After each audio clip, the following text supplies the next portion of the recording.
Bonjour à tous, c'est Nathan du blog Investir pour réussir. On se retrouve aujourd'hui dans une nouvelle vidéo où je vais vous montrer comment investir dans la ville de Tours.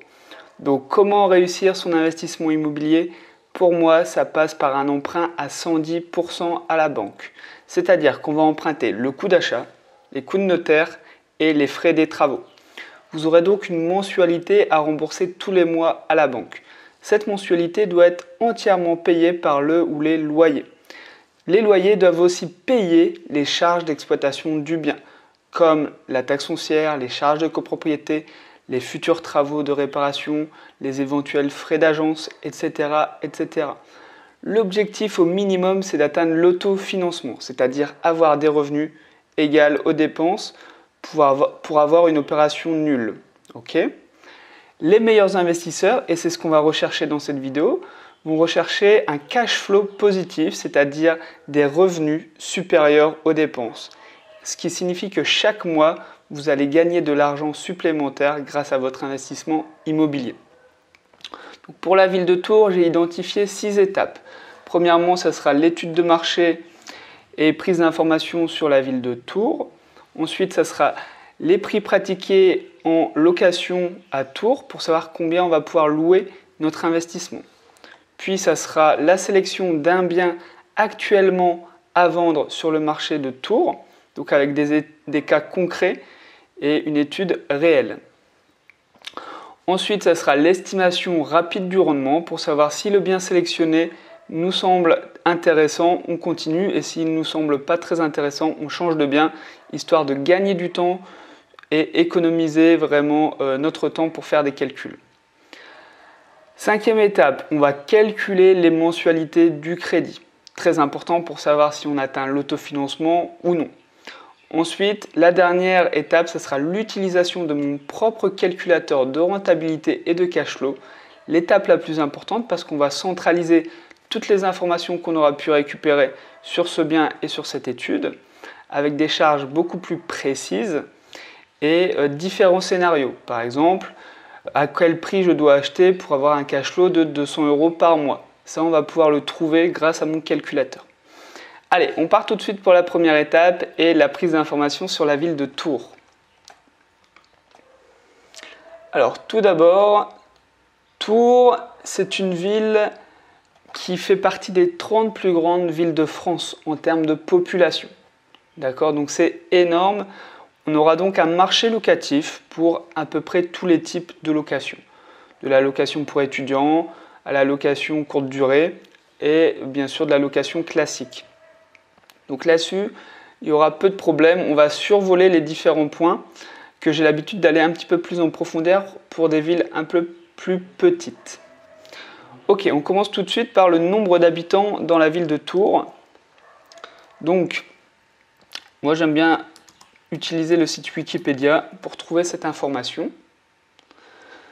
Donc, on a 135 000 habitants en 2017 à Tours et une population aire urbaine de près de 500 000 habitants. Waouh, c'est vraiment énorme. C'est pour ça qu'en termes de marché locatif, il y a de tout à mon avis. Je vais noter. Alors, je vous conseille aussi de lire la page Wikipédia. Vous allez en apprendre énormément en très peu de temps sur, par exemple, le salaire moyen, les universités, l'histoire de la ville. Pour ceux qui ne savent pas où se trouve la ville de Tours sur la carte de France, on va regarder ça tout de suite.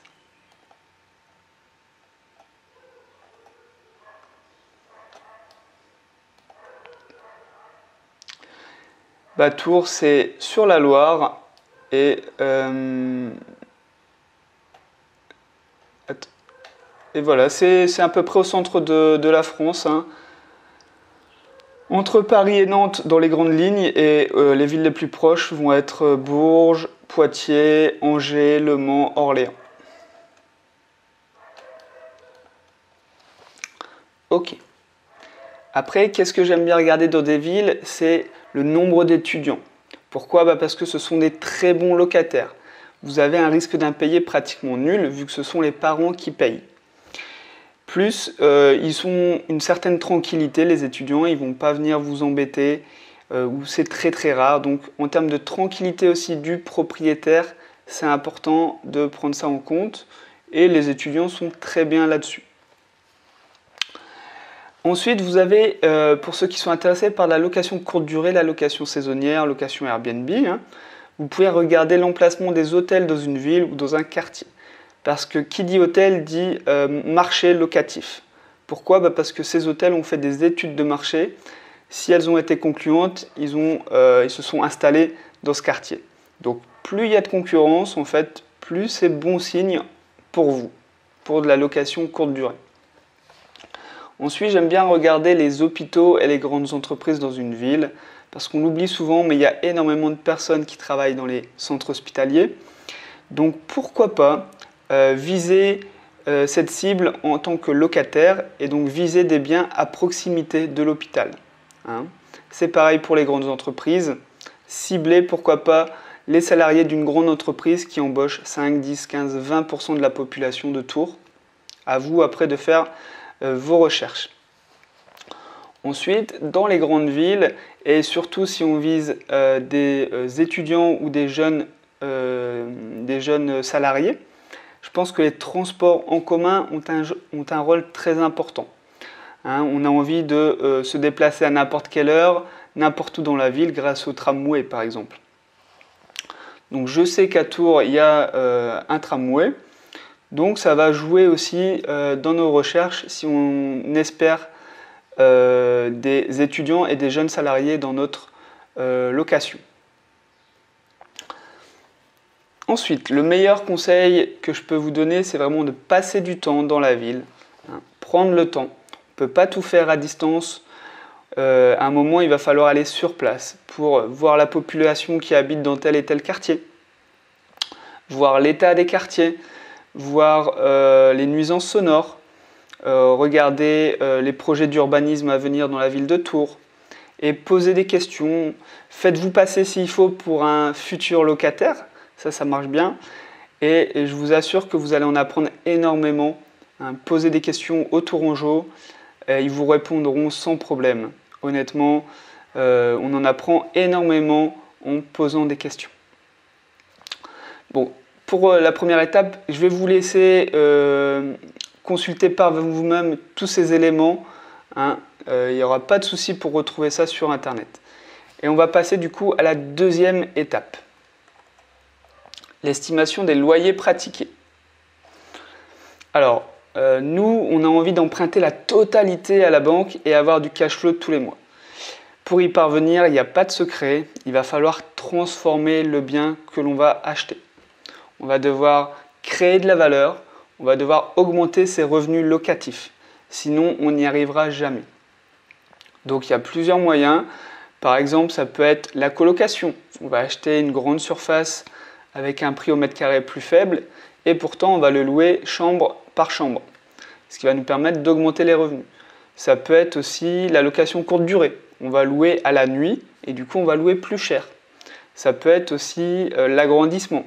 Acheter un grand studio, par exemple, de 35 mètres carrés et créer une chambre de 10 mètres carrés pour le louer au prix d'un T2. Ça peut être aussi la division d'appartements. Hein, acheter un grand appartement et le diviser en 2 studios ou en 2 T2. D'ailleurs, pour Tours, j'ai envie de partir là-dessus. Donc, division en 2 T2. D'accord ? On va bien voir ce qu'on va avoir comme résultat. Donc, je vais regarder les prix de location pour des T2 à Tours. Donc bien sûr, je passe par l'incontournable Le Bon Coin, qui va faire très bien le travail.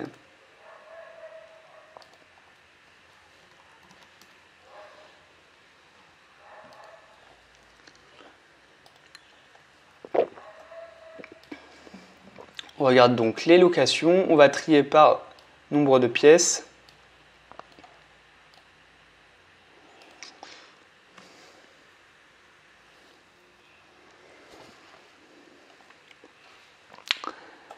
Et on va juste regarder les prix pratiqués. Vérifiez bien que le prix indiqué comprend les charges, hein, ça c'est pas toujours le cas.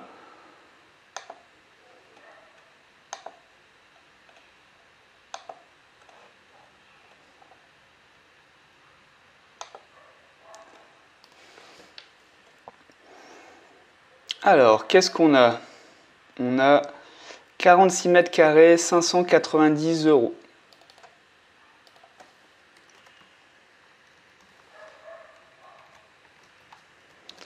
Ok. Ensuite, on a 650 euros, 65 mètres carrés. Mais là, c'est pas un 2 pièces en fait, c'est un F3. Donc ça rentre pas vraiment dans ce qu'on va louer, donc je vais quitter cette annonce. 750 euros, 30 mètres carrés. Waouh, c'est assez cher hein, pour la surface.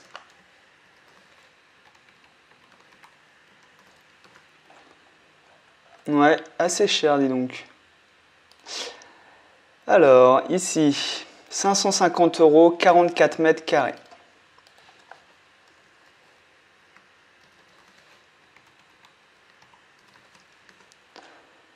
Ok. 495 euros, 40 mètres carrés.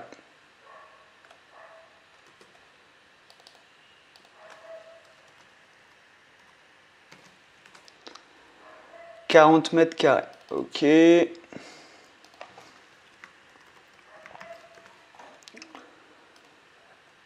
Ensuite, on a un bien à 390 euros. 390 euros, 39 mètres carrés. Bah tiens, c'est beaucoup moins cher, dis donc, que les autres biens. C'est aussi parce qu'il est non meublé. Hein. 390 euros, 39 mètres carrés.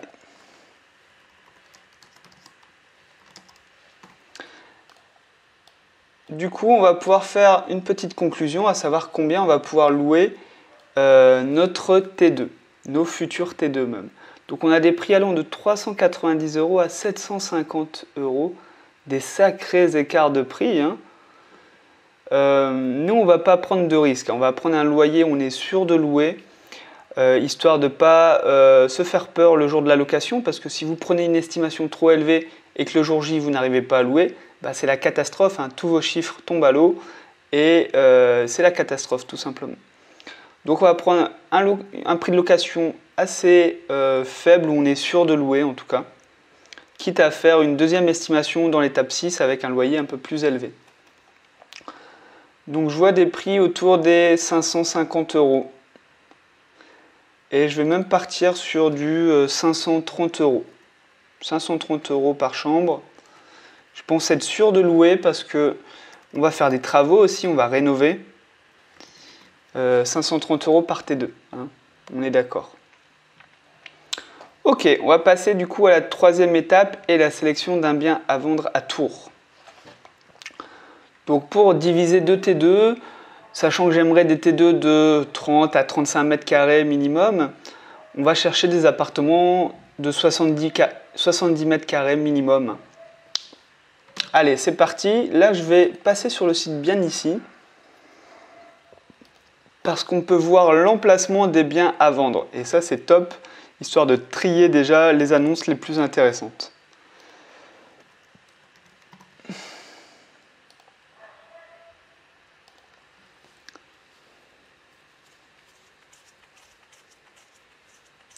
Donc on va avoir des biens entre 70 et 85 mètres carrés, histoire de filtrer aussi les annonces. Et puis on a clairement la ville de Tours aussi affichée, hein. Ça c'est vraiment génial. Puis vous avez aussi le fait de pouvoir rajouter la ligne de tramway sur la carte. Hein. Donc nous, des T2, ça va être des étudiants, des jeunes salariés, des couples qui travaillent ou des couples étudiants. Donc pour moi, on va essayer de viser un bien à côté du tramway. Quand je dis à côté, c'est à 10 minutes à pied, peut-être un petit peu plus. Hein. Ok, on va aussi afficher tout de suite les biens les moins chers, parce que la bonne affaire dans l'immobilier se fait à l'achat, c'est très important d'acheter le plus bas possible. Donc j'ai filtré et j'affiche tous les biens en dessous de 250 000 €. Alors, qu'est-ce qu'on a? On a par exemple celui-ci, 171 000 €.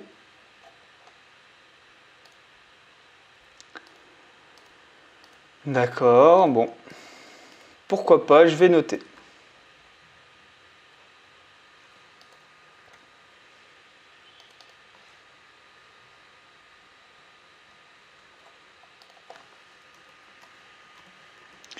« 80 mètres carrés. Ok, on en a un autre 10 000 € moins cher.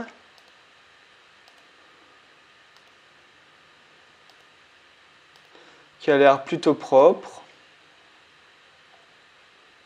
Ok, 161 000 €, 80 mètres carrés.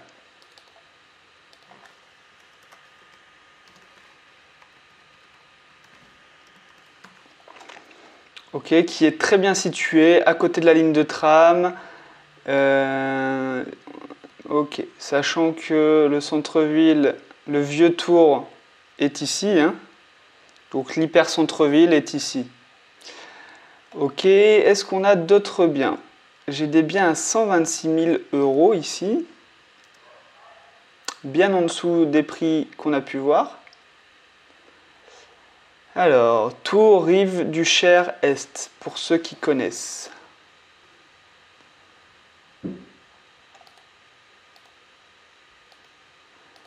Alors, on a une belle vue sur la Loire, il me semble.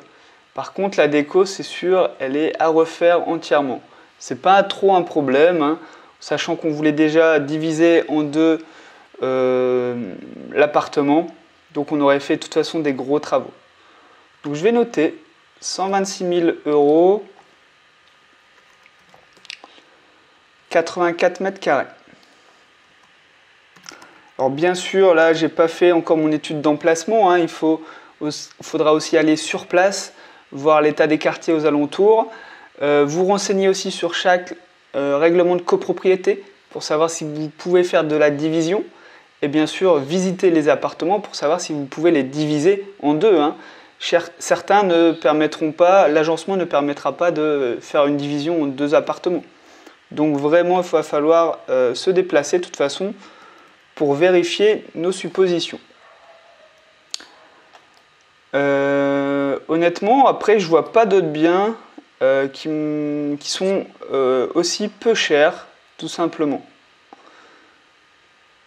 Tout simplement. Alors, c'est vrai que c'est très moche dans l'état, mais on va avoir un gros budget travaux, c'est pas très grave. Donc, on va partir sur ce bien pour la suite de notre étude. Et on va bien voir ce que ça donne. Pourquoi ce bien? Parce que c'est le prix le moins cher. On gagne déjà près de 40 000 € sur les autres biens. Allez, on passe à l'étape numéro 4 et l'estimation du rendement rapide. Donc on était sur un prix d'achat de 126 000 €. 126 000 €. Alors, et des frais de notaire qui vont être aux alentours de 8 à 9 %, donc dans les 10 000 € à peu près. Le coût des travaux, là, il va falloir faire passer au moins 2 artisans pour avoir 2 devis vraiment très précis du montant total des travaux. L'idée, c'est de savoir combien ça va nous coûter pour avoir une enveloppe globale de notre projet. Nous, on va faire une estimation pour la suite de cette vidéo. On va partir sur 300 € du mètre carré pour des petits travaux et 500 € du mètre carré pour des plus grands travaux comme une cuisine, une salle de bain. Donc là, clairement, la cuisine existante, il va falloir la refaire. D'accord? Hein, nous, on va créer de la valeur, on va attirer les locataires, on va louer plus facilement comme ça et on va louer peut-être un peu plus cher. Donc je pense que la cuisine et la salle de bain existantes, il va falloir les refaire. Plus créer une autre salle de bain et une autre cuisine. Parce qu'on a 2 T2, hein, je le rappelle. Donc ça va nous coûter 4 000 € par pièce, soit 16 000 € déjà en cuisine, salle de bain. Ensuite, il va falloir faire une cloison pour séparer les deux appartements et rénover l'ensemble des pièces actuelles. On voit que c'est dans son jus, sol, peut-être mur, plafond, il y aura du travail quand même. Donc on était à 16 000 euros, je pense qu'on peut rajouter facile encore 20 000 euros de travaux. Hein. Donc on va être sur 36 000 euros de travaux. Il me semble que c'est ce qu'il va falloir quand même pour réaliser ces gros travaux de rénovation. On ne sait pas s'il y a l'électricité à faire, l'isolation des fenêtres, hein. Les fenêtres isolées. Enfin, quand je parle d'isolation, je parle de double vitrage. Le chauffage, regardez le système de chauffage. Voilà. Je pense que ouais, 36 000 euros, on ne sera pas trop loin quand même. Hein. Ça monte très très vite la facture des travaux. Alors, on aurait donc un coût total de 172 000 euros. Si je ne me trompe pas, 36 et 36, ça fait 72. C'est ça.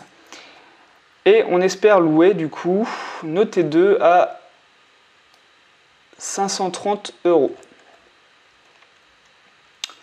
Ok, 530 euros x 2. Ça va être 1060 euros de revenus bruts. Et là, on va regarder rapidement notre indicateur de la règle des 1%.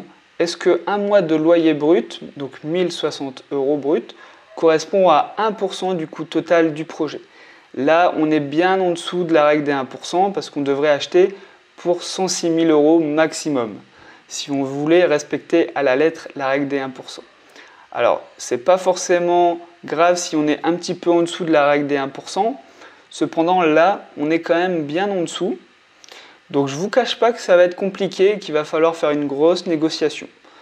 Hein, on va être obligé de passer par une grosse négociation pour faire baisser le prix de 25, 30, 40 000 euros minimum.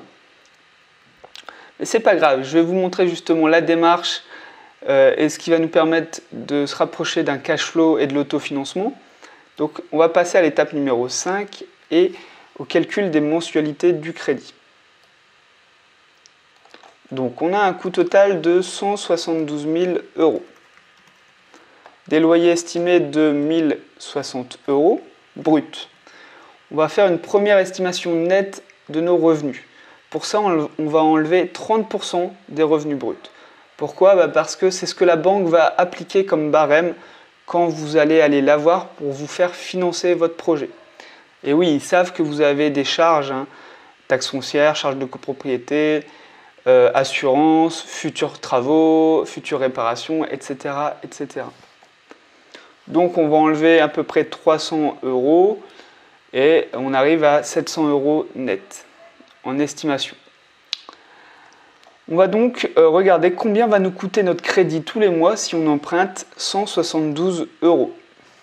172 000 euros, bien sûr.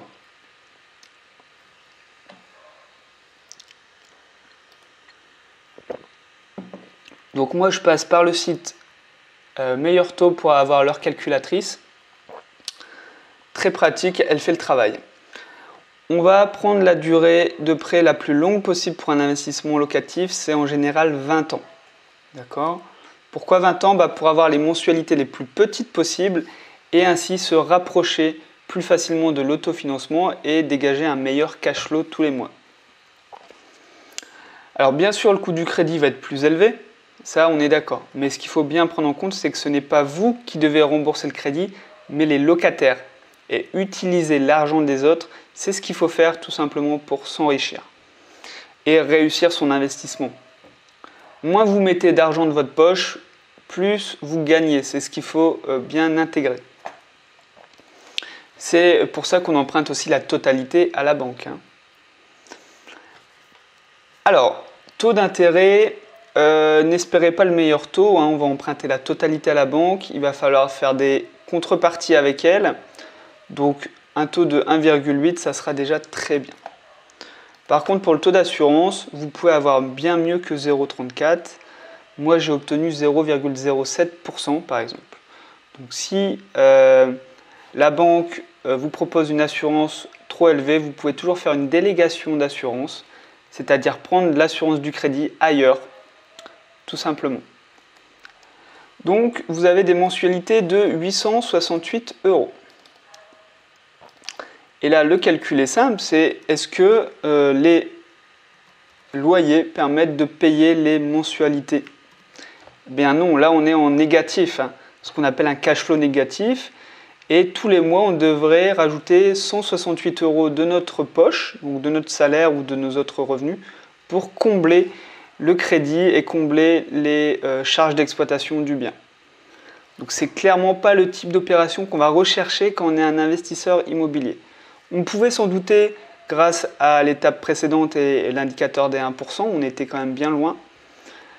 Cependant, c'est pas grave, hein, c'est rare aussi de trouver des biens rentables tout de suite sans négociation.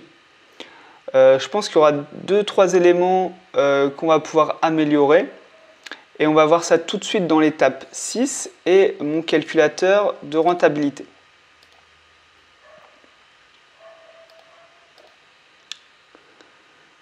Donc je vais reprendre les chiffres du bien, 126 000 €, 84 mètres carrés.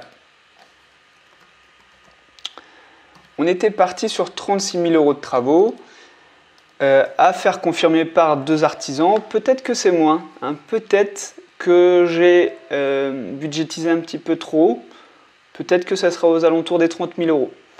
Bon voilà, je préfère être pessimiste pour avoir que des bonnes nouvelles par la suite, hein. Vaut mieux ça que l'inverse.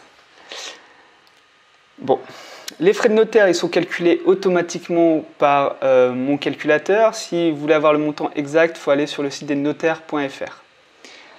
Ensuite, vous avez les frais bancaires qu'on n'avait pas pris en compte. Ça va être les frais de dossier bancaire. Essayez vraiment de les négocier à 0 €, hein, ça sera toujours ça de gagner. Moi, je les provisionne à 500 € au minimum. Ensuite, vous avez le coût du mobilier. J'en ai pas parlé, mais nos T2, on va les louer meublés. Pour 3 raisons principalement. Premièrement, pour créer une offre clé en main. D'accord ?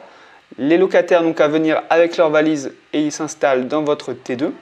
C'est ce qui se fait de plus en plus parce que les étudiants, les jeunes salariés n'ont pas envie d'acheter leur lit, leur matelas, etc. pour commencer un travail ou pour 1 ou 2 années d'études.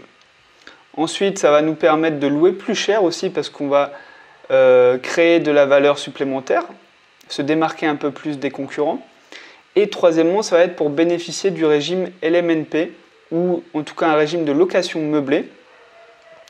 C'est-à-dire qu'on aura des avantages fiscaux, je reviendrai dessus par la suite. Donc la valeur du mobilier pour meubler 2 T2, il faut compter 5 000 € en tout.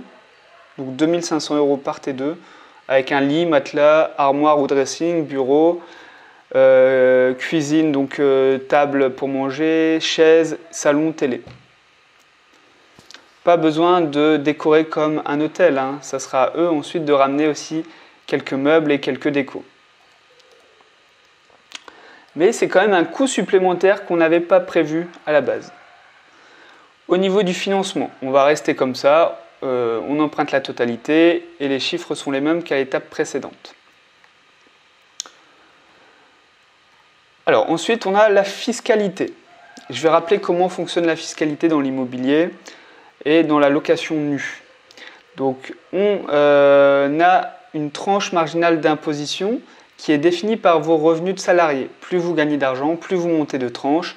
Les plus connus sont 14, 30 et 40%. Prenons un exemple, vous êtes à une tranche de 30%. Ça signifie que chaque euro touché dans l'immobilier sera taxé à 30%, plus il va falloir rajouter les prélèvements sociaux de 17,2%. Donc chaque euro touché dans l'immobilier sera taxé à 47,2% d'impôt. Après, vous avez 2 moyens pour les déclarer. Je ne vais pas trop rentrer dans les détails, mais vous avez le régime réel où vous incluez toutes vos dépenses pour les amortir et les déduire. Et vous avez le régime microfoncier où vous pouvez faire un abattement de moins 30% sur tous vos revenus immobiliers. Je vais vous laisser regarder par vous-même parce que ce n'est pas le but de cette vidéo, mais vous avez bien compris que vous allez payer 47,2% d'impôt si vous êtes à une TMI de 30%. Grâce à la location meublée, d'accord, vous allez pouvoir amortir le prix du bien sur 30 ans. Donc 126 000 euros sur 30 ans, ça nous fait presque 4 000 euros d'amortissement par an. Vous allez aussi pouvoir amortir le prix des travaux. Ça, c'est pareil en location nue. D'accord? Vous allez pouvoir amortir les frais de notaire. Ça, c'est pas possible en location nue. Vous allez pouvoir amortir les frais de dossier, amortir la valeur du mobilier. Ça aussi, c'est pas possible en location nue, hein, vu qu'on loue sans meubles. Donc, je ne sais pas si vous avez pris conscience, mais ça signifie que vous allez vous créer une montagne de déficit. D'accord? Ici, vous allez avoir vos revenus et année après année, vous allez rogner votre déficit pour enfin ou malheureusement payer des impôts. Mais pendant toutes ces années, en fait, vous n'allez pas payer d'impôts. Vous allez payer 0 € d'impôts. Donc concrètement, avec le type d'opération qu'on a là, beaucoup d'euros à amortir et à déduire, on va être tranquille pendant 6-7 ans sans problème, hein, il me semble. Voilà. Et j'espère aussi que vous avez bien compris l'intérêt de faire des travaux. Hein. Des travaux, c'est des euros dépensés pour avoir un bien rénové, donc un bien qui va se louer plus facilement et plus cher. Et ces euros dépensés, vous allez pouvoir les amortir dans votre déclaration fiscale, c'est-à-dire que vous n'allez pas payer d'impôts en fait sur ces euros dépensés. Et donc tout l'intérêt de payer des euros en travaux que de payer des euros en impôts tout simplement, parce que l'objectif c'est quand même d'avoir un bien rénové, un bien qui va se louer plus cher et un bien que vous pourrez revendre aussi plus cher. Donc je vais passer à l'étape suivante, parce que la fiscalité après ça dépend vraiment de chaque situation. J'espère que vous avez bien compris l'importance de la location meublée. Renseignez-vous vraiment dessus. Ensuite, vous avez les recettes locatives. Donc on était sur 530 € par T2. Il ne faut pas oublier la vacance locative. Et oui, vos appartements, vos T2 ne seront pas loués toute l'année pendant 10 ans. Donc moi, je vais prendre en compte 2 semaines dans l'année où vos 2 appartements seront vides. Ça correspond à 4% dans mon calculateur. Donc automatiquement, on va enlever 4% sur les revenus bruts dans mon calculateur. Ensuite, vous avez les charges d'exploitation. Principalement les frais d'agence. Si vous faites appel à une agence, ça sera entre 7 et 8% du loyer. Plus les frais d'entrée-sortie. En général, ils prennent un demi-mois de loyer. Donc si on provisionne un départ par année, on sera dans les alentours des 250 € en plus en frais de départ et d'arrivée. Renseignez-vous auprès des agences locales à Tours hein, pour connaître leurs tarifs. C'est toujours ça de préparer. Ensuite, vous avez la taxe foncière et les charges de copropriété. Ça, il faut les demander aux propriétaires parce qu'elles varient vraiment entre 2 immeubles déjà et 2 biens dans 2 rues différentes. Donc, est-ce que c'est noté dans l'annonce immobilière? D'accord, on a un garage en plus, mais on n'a pas du tout d'idée sur les charges de copropriété. Je vais partir sur 150 € de charges par an, par mois. Donc ça nous fait du 1800 € de charges de copropriété par an. C'est une estimation, il faudra vraiment faire vérifier ces chiffres et demander aussi ce que comprennent ces charges. Hein. Des fois, ça comprend l'eau, l'électricité et le chauffage. Donc, et des fois, ça comprend que l'eau. Donc, à vous de voir. La taxe foncière, j'espère que ça va être pas trop élevé. J'espère que ça va être dans les 700 €. À vérifier aussi. Les futures réparations, rénovations, changements de mobilier dans vos appartements, il faut le budgétiser aussi. Moi, je prends un demi-mois de loyer, donc 530 € dans notre cas. Je peux vous dire que ça part toujours. Hein. Et ensuite, pour terminer, vous avez l'assurance propriétaire non occupant. Je pense que pour 2 T2, 100 € par T2, ça devrait faire l'affaire. Ok. Donc on a des premiers rendements bruts et rendements nets qui sont pas très élevés, hein, il faut se l'avouer. Mais le plus important, je le répète, c'est le cash flow. Savoir si vous avez de l'argent qui rentre dans votre poche ou au contraire, si vous avez de l'argent qui sort de votre poche.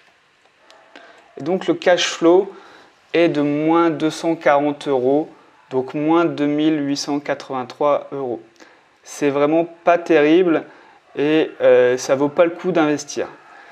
Même si vous vous dites, ouais, mais 240 €, je peux les mettre, j'ai un bon salaire, je gagne bien ma vie. Pourquoi pas pour une opération? Mais en fait, le principe, c'est que vous achetez une dette.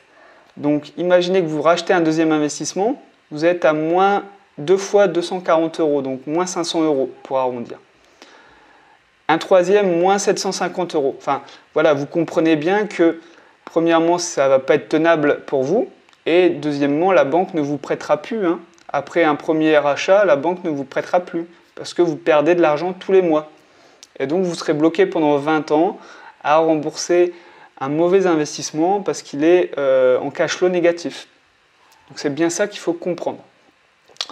Je vais enregistrer ce scénario et on va essayer de trouver un moyen d'être au moins à l'autofinancement.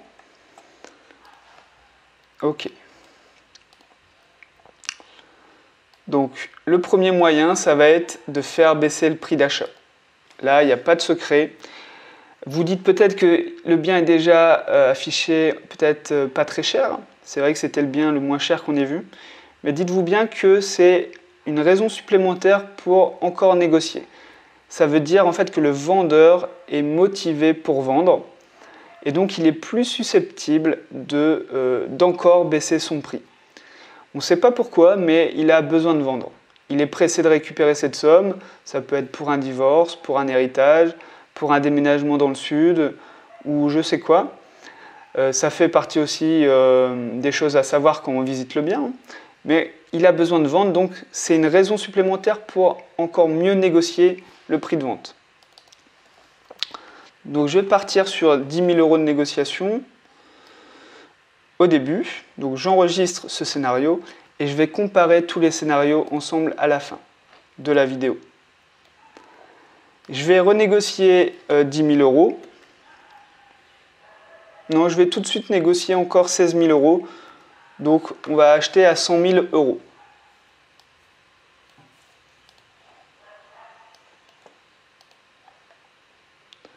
Ok. Là, on a fait une bonne négociation. Ok. Ensuite, ça peut être la valeur des travaux. Peut-être que j'ai estimé un petit peu trop haut, ou peut-être que vous pouvez faire une partie des travaux vous-même et réduire la facture. Ça va être aussi négocier les frais bancaires. Hein. On va dire qu'on négocie les frais à 0 €. D'accord? Ensuite, ça va être le financement. Le financement, le moyen le plus simple, c'est d'augmenter la durée du prêt. Alors, même si vous augmentez que de 2 ans, on va voir la différence que ça va avoir.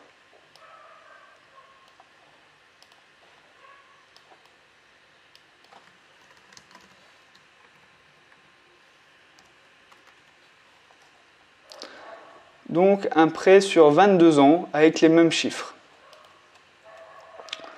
Ensuite, ça sera l'augmentation du loyer. On était parti sur une simulation basse où on est sûr de louer à 530 € par T2. On a vu qu'il y avait des prix plus élevés. Donc après, à voir sur place où se trouve le bien aussi, ça c'est important. Mais pourquoi pas louer à 560 €, hein? On augmente seulement de 30 € le prix de notre T2. Donc on rajoute 60 € et ça fait 1120 €. Je vais remettre sur 20 ans pour la suite de notre étude. Vous allez voir. Enfin, c'est pour comparer, hein, pour vous montrer l'importance des différents éléments. Donc loyer 560 €.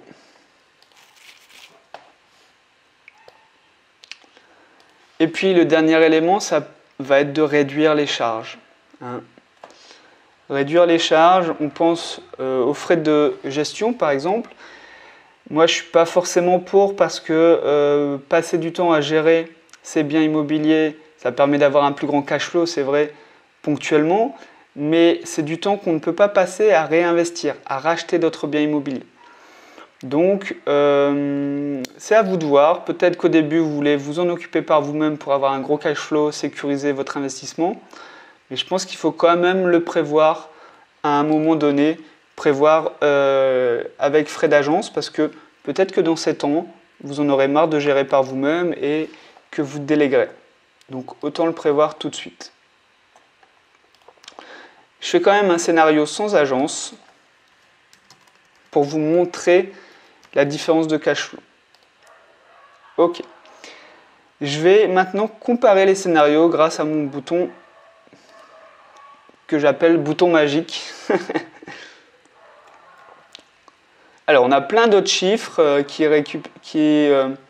synthétisent tous les scénarios, mais nous, on va se concentrer sur le cash flow dans cette vidéo.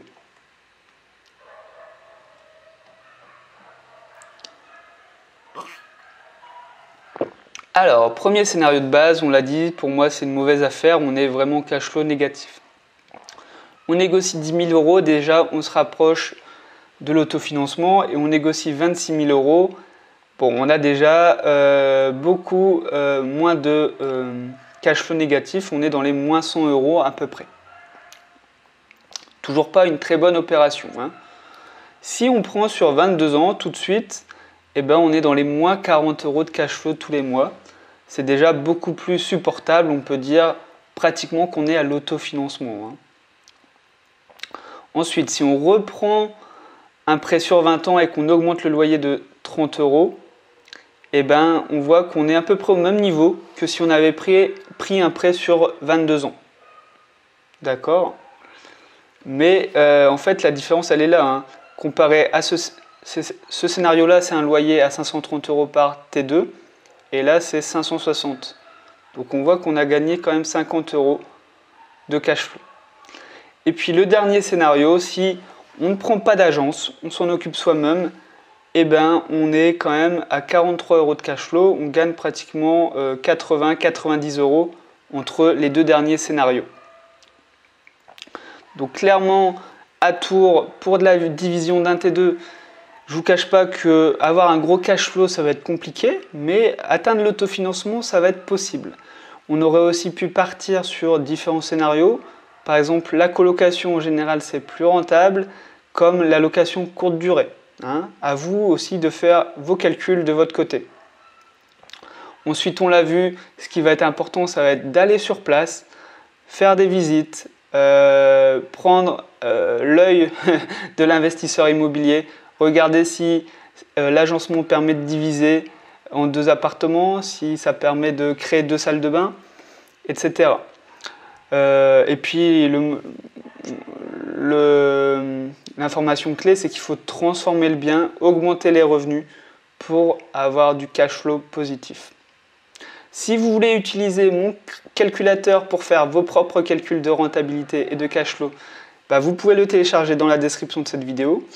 Vous pouvez aussi télécharger mon guide immobilier dans lequel je donne 7 astuces pour acheter en dessous du prix du marché. Si vous voulez en apprendre toujours plus sur l'investissement immobilier, vous pouvez vous abonner à ma chaîne YouTube.